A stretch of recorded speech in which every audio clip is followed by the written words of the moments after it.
"Come in," says the woman, and I did. She says, "Take a cheer." I done it. She looked me all over with her little shiny eyes and says, "What might your name be?" "Sarah Williams." "Whereabouts do you live? In this neighborhood?"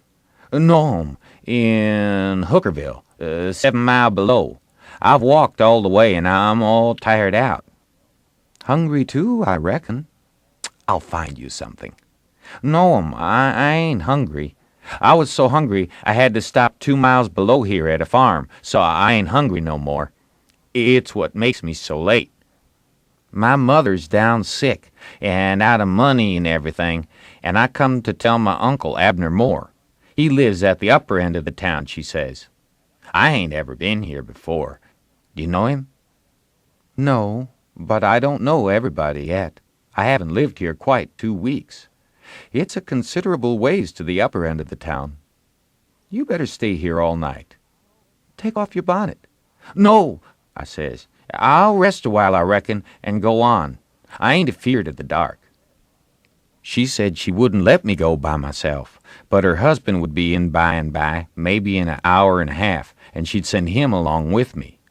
Then she got to talking about her husband, and about her relations up the river, and her relations down the river, and about how much better off they used to was, and how they didn't know but they'd made a mistake coming to our town, instead of letting well alone, and so on, till I was afeard I had made a mistake coming to her to find out what was going on in the town. But by and by, she dropped on to Pap and the murder, and then I was pretty willing to let her clatter right along. She told about me and Tom Sawyer finding the $12,000, only she got it 20, and all about Pap and what a hard lot he was and what a hard lot I was, and at last she got down to where I was murdered. I says, "Who done it? We've heard considerable about these goings-on down in Hookerville, but we don't know who 'twas that killed Huck Finn."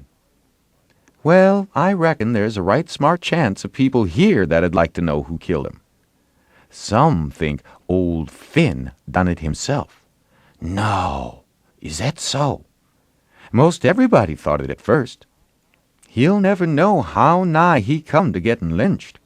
But before night they changed around and judged it was done by a runaway nigger named Jim. Why, I stopped. I reckoned I better keep still. She run on and never noticed I had put in at all. "The nigger run off the very night Huck Finn was killed. So there's a reward out for him, $300. And there's a reward out for old Finn, too, $200. You see, he come to town the morning after the murder